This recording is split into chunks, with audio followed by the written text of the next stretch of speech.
Valley Girl is Nicolas Cage's first top-billing role, and his first IMDb credit under his stage name, Nic Cage. And it is not the movie that I was expecting. IMDb lists this film as a comedy romance, and I could not find any comedy in this thing at all, or romance for that matter. But even more inexcusable, the blurb for the film describes Nic Cage's character as a punk, but there is no punk music in the movie at all. Here's the synopsis.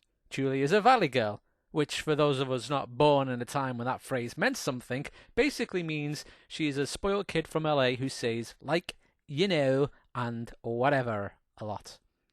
She breaks up with her boyfriend and meets Randy, who is, despite what the movie says, not a punk, but more like a new wave kid. Basing a whole film around the Valley Girl concept is odd. The Valley Girl thing came into being to describe how annoying these people were.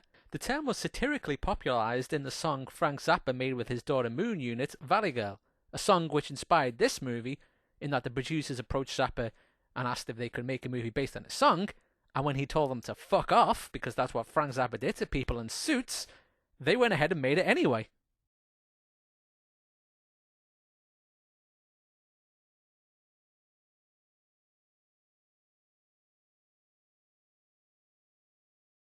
"6 minutes in is when we get our first Nic Cage sighting, and it's not the Cage we are used to. Cage plays the role of Randy very understatedly. He's not the bombastic, loud Cage we are used to now. He's very toned down from what we saw in his first performance in The Best of Times.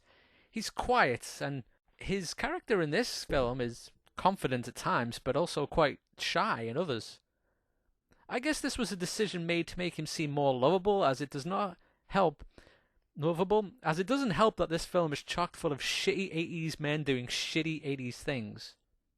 There's a bit in the first act where one of the jocks, I guess is what you would call them, says Cage is not one of ours.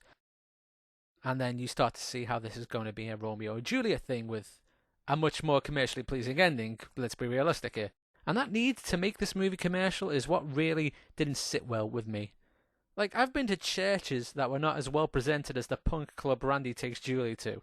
The depiction of the female form, and I'll just say it, the amount of tits on display does not make this seem like a rom-com. IMDb trivia fact for you here. The producers of this film told the director that there must be 4 scenes with boobs in this film, so they could try and sell it as a teenage sex romp akin to Porky's. Tone is this movie's problem. It never finds what it wants to be, and that's not helped by the unnecessarily weird and detailed side plot around one of the B characters' mum's attempts to shag said side character's boyfriend.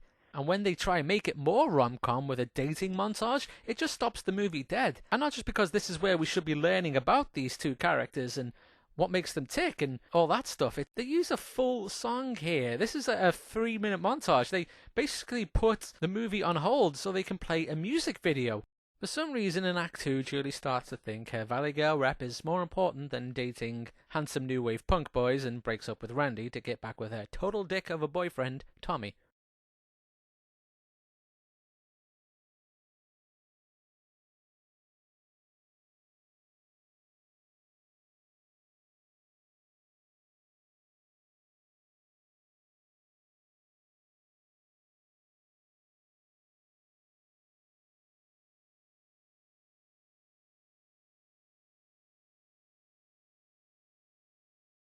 In a later entry in the Nic Cage catalogue, I think this would have been a bigger scene, but it works well the way it is. It gives Randy some kind of credit. He's handling this well. It makes him seem like the mature, sensible person here. That is until Act 3, when he loses all that credit and becomes a full-on stalker.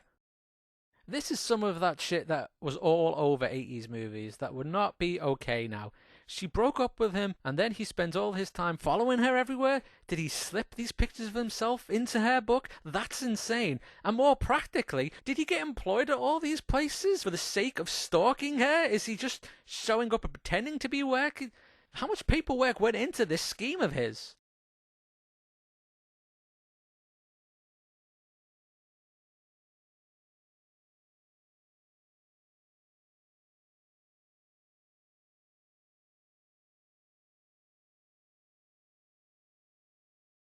And this is where the montage should have gone.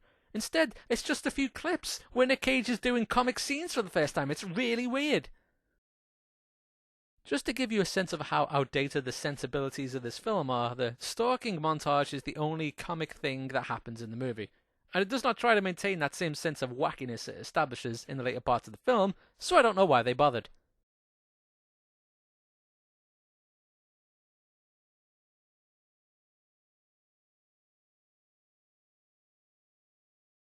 The movie ends with, you guessed it, Julie and Randy getting back together. Randy, as an 80s heartthrob would do, beats up the female lead's boyfriend and then drags her away into the night to go find a hotel in which to fuck. Which apparently in 80s logic is the same thing as they live happily ever after. You know, I was kind of into this movie for a bit, but the longer it went on, the more annoying it got. There is a lot of stuff you could shrug off as just being things that happened in those movies back then, but there's also the much more annoying stuff like the weirdly pervy depiction of all the parents and the fact that the whole moral of the film is only picked up on by some nameless teacher character who no one pays attention to. Now let's ask the 3 questions of Cage Study. Is it a good film? It has its fans, but it's not going to make any new fans. Anyone who saw this today for the first time, like I did, would not be wowed. So I'm going to have to say, no. Is it so bad that it's good? No. I mean, if you like 80s fashion, big hair, and terrible new wave music, yeah, you'll enjoy this. But I think the only way to enjoy it as schlock would be to have the shadows of 2 puppets and a guy trapped in a space station watching it with you. Is it a good Cage movie? Well, it has the really seen quiet Cage in it. It's an interesting point in the body of his work, but it doesn't have all the other things that make for a classic Cage piece, so no, I don't think it is. And that's Valley Girl. Next movie in the Nic Cage canon is 1983's Rumblefish, in which he plays a character called Randy. It's a Francis Ford Coppola film, so we'll probably talk somewhat about his relationship with his uncle there. So subscribe to see when that one's going to come out and get updates on all the other videos that I make here on Top Hats and Canes, including the Should They Remake It series and the brand new sketch show, Pre-Rejected Sketches, the audio sketch show that you can follow here on YouTube, Spotify, iTunes, or on our main page, tophatsandcanes.com.